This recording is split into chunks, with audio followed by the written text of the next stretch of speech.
Bienvenue à ce numéro du Journal des Journaux, dernier numéro de l'année 2021.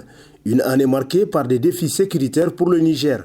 Ainsi, opération conjointe à Saramfagé, plusieurs terroristes Boko Haram neutralisés, du matériel militaire détruit et récupéré, s'exclame dans ses colonnes l'hebdomadaire Le Temps, qui nous apprend que dans le cadre des opérations périodiques, la force multinationale mixte a planifié une opération conjointe de nettoyage en territoire nigérian. Cette opération dénommée Saramfagé, balayage de la cour en Hausa, a été conduite du 1er au 21 décembre 2021 par les troupes des secteurs 3 Nigeria et 4 Niger. Elle avait pour objectif d'annihiler les projets d'action terroristes des groupes Boko Haram et État islamique en Afrique de l'Ouest sur nos deux territoires, d'après le journal qui poursuit qu'en définitive, cette opération menée avec succès a démontré une nouvelle fois le professionnalisme et l'interopérabilité entre nos deux armées. Cela témoigne également des rôles des forces armées à contribuer au retour de la paix, à la sécurisation des personnes et de leurs biens et faciliter la relance des activités de développement. Cette action en synergie va se perpétuer dans les mois à venir pour endiguer définitivement le fléau du terrorisme le long de la Komadougou-Yobé et dans le bassin du lac Tchad, nous apprend en conclusion Le Temps. Lutte contre l'insécurité au Niger, une union sacrée s'impose, titre à sa une Niger Interhebdo, qui nous rappelle que nous n'avons qu'un seul pays qui s'appelle le Niger. Tout le combat que nous allons faire doit s'inscrire dans la logique de le défendre contre toute agression extérieure. En d'autres termes, un front commun doit être érigé contre le terrorisme qui est l'ennemi commun aux Nigériens. C'est pourquoi il est intolérable que des concitoyens relaient consciemment ou non la propagande des terroristes à travers les réseaux sociaux, selon le journal pour qui ils se trompent de combat et d'objectif. Rien ne vaut le sentiment national indépendamment de toute autre considération politique qui est conjoncturelle, d'après l'hebdomadaire qui poursuit « Les terroristes détruisent les États ». C'est pourquoi ils ne peuvent constituer d'alliés objectifs ou subjectifs de quelque cause politique que ce soit. Ce que nous avons à faire, c'est de soutenir les forces de défense et de sécurité et d'encourager le gouvernement à être davantage à leur écoute, selon Niger Interhebdo. Mort et censure au Niger, l'Assemblée nationale, chape de plomb de la vérité de la justice, titre à sa une l'hebdomadaire satirique Le Canard en furie, pour qui le refus de la majorité parlementaire de faire les débats conformément au règlement intérieur de l'Assemblée nationale n'a pas été véritablement une surprise. Dès le lendemain des événements, Niamey a étalé sans gêne sa volonté d'endosser la responsabilité de la tuerie, d'après le journal qui renchérit, pour le laisser entendre. Le ministre de l'Intérieur, qui s'est précipité à publier un communiqué incriminant l'armée française, perd son poste et le haut commandant de la gendarmerie nationale est aussi relevé de ses fonctions. Une manière de dire que l'un et l'autre ont commis des fautes qui doivent être sanctionnées, constate le satirique pour qui quitte de la déclaration du président Bazoum qui a dit dans son message à la nation avoir exigé des autorités françaises une enquête sur les événements de Terra. Manifestement, un simple effet d'annonce, selon le Canard à furie qui conclut. La véritable position du gouvernement sur la question est portée par la majorité parlementaire qui a manœuvré pour empêcher les débats publics. Le PR à Dubaï, vendre la destination Niger, titre dans sa rubrique à diplomatie, l'hebdomadaire Nia Info, qui nous apprend que le président de la République, Mohamed Bazoum, a séjourné du 22 au 28 décembre dernier aux Émirats Arabes Unis. Le président Mohamed Bazoum a mis à profit l'occasion que lui offre ce grand rendez-vous de Dubaï pour attirer les investisseurs en leur faisant découvrir les énormes opportunités qu'offre le Niger, selon le journal qui nous apprend davantage qu'il s'est agi surtout de faire un plaidoyer en faveur de la visibilité de la destination Niger, à travers notamment les richesses exploitables dans les domaines des énergies renouvelables, des infrastructures, de l'agriculture et du tourisme. C'est aussi une occasion idoine de lancer une invitation à tous les investisseurs à se rendre au Niger, car le climat des affaires est propice, avait-il précisé devant les invités, tel que rapporté par Nia Info. Premier tour élection présidentielle 2020-2021, un an après la grande mascarade électorale de l'histoire, s'exclame l'hebdomadaire L'actualité, qui nous rappelle que le 27 décembre 2020, le Niger s'apprêtait, après les deux quinquennats désastreux du règne d'Issoufou Mahamadou, à vivre la première fois de son histoire une alternance démocratique au pouvoir, c'est-à-dire une passation pacifique du pouvoir par un président démocratiquement élu à un autre tout autant.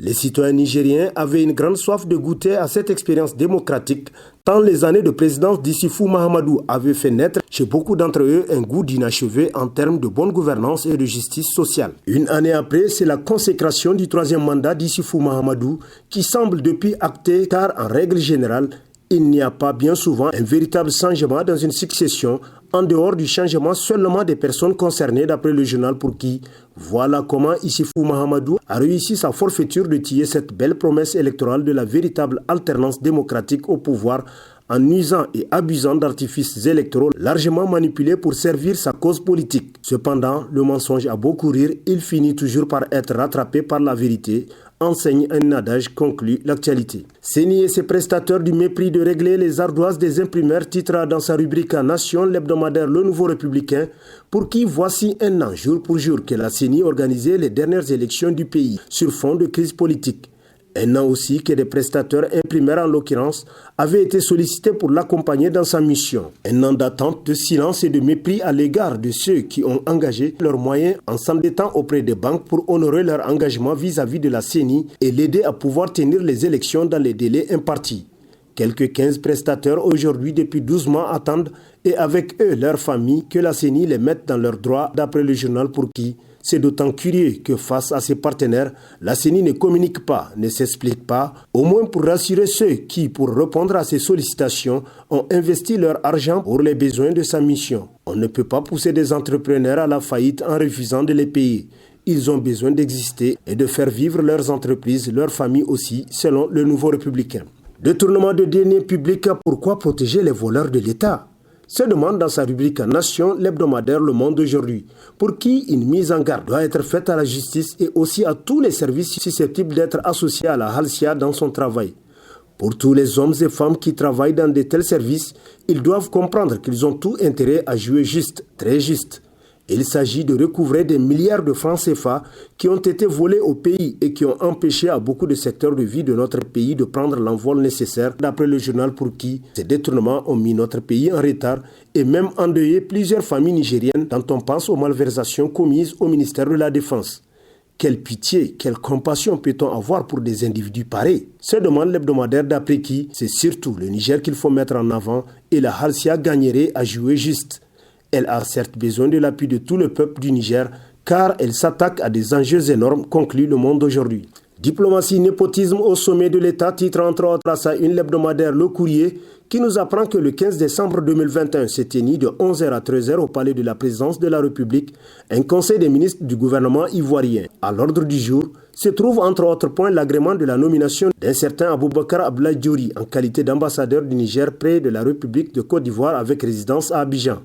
La mesure de nomination du sieur Aboubakar n'a d'autre objectif que de rassembler sa jeune famille, écartelée entre Rome et Abidjan, nous apprend le journal pour qui, et puisque l'épouse, elle, est fixée par son nouveau boulot obtenu à la Banque africaine de développement dont le siège est à Abidjan, la solution qui s'offre est de faire changer de poste diplomatique à l'époux. La proposition est faite par Niamey et entérinée par Abidjan lors du Conseil des ministres du 15 décembre, nous apprend davantage l'hebdomadaire qui poursuit. Les moyens et prérogatives de l'État seront aisément mis à contribution, surtout que le père de la femme et le beau-père du mari n'est autre que celui qui nomme et dégomme aux postes diplomatiques et consulaires. Un conseil des ministres et le tour est joué. Barkatou Massaoud Hassoumi, la fille du ministre des Affaires étrangères, retrouvera son cher époux Aboubakar Abdoulaye Diori, désormais ambassadeur du Niger en Côte d'Ivoire, conclut Le Courrier. Vie des partis politiques, le MPN Kishinkasa perd sa sombroum, titre dans sa rubrique Nation, l'hebdomadaire satirique Le Canard déchaîné, qui nous apprend que par lettre en date du 24 décembre 2021 adressée au président du bureau politique du MPN Kishinkasa, Madame Sabo Baraka Garba, 4e vice-présidente du parti et présidente nationale des femmes de cette formation politique, a démissionné de ce parti dont elle est députée nationale. Une grosse déconvenue pour ce parti au vu du poids électoral de la démissionnaire et de la flopée de démission des militants du MPN qu'elle a entraîné dans la localité de Sassombroum, dont elle est originaire, d'après le journal qui poursuit en constatant qu'aucune réaction n'a à ce jour été notée au niveau de son ancienne formation politique qui semble vouloir encaisser le coup. Mais une chose est cependant certaine selon le satirique, le départ de Sabo Baraka Garba constitue une perte de terrain certaine pour le MPN Kishinkasa qui perd ainsi Sassombroum.